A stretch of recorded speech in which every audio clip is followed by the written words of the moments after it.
এই রান্নাটা হয়ে গেলেই সবাইকে ডেকে খেতে বসিয়ে দেবা বৌমা। আচ্ছা মা, ঠিক আছে। মা, ও মা, এই বাঞ্চতটা এখানে কেন এসছে? তুই কার কথা বলছিস? এই যে মাসিমা, আমার কথা বলছি গো। আপনার ছেলেটা না খুব দুষ্টু, একটু ইয়ার কিউ বোঝে না বাবা গো বাবা। হ্যাঁ গো, তুমি আমার ভাইকে গালাগালি দিলে।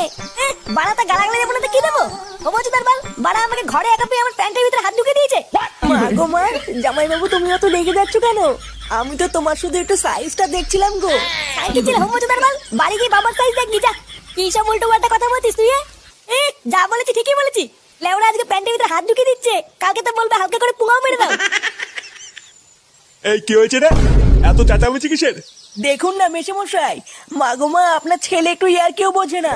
ওটাই আর কি ছিল বাঞ্চদ? দেখেছেন তো কিভাবে বলছে।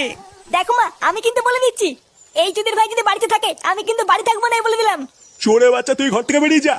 আমরা কোনো কাজকর্মের বেলায় নেই, কোনো রোজগার পাতি নেই, আবার বড় বড় কথা। ও বাড়া, মায়ের থেকে মাসির দরদ বেশি, তাই তো? বাড়া এখন তো দেখছি আমার থেকে এই বাড়িতে হোমোচোদার দাম বেশি। লেওরা যেদিন এই হোমোচোদাটা তোমার ধুতির ভিতরে হাত ঢুকিয়ে নেয়ানারি করবে সেদিন বুঝবা।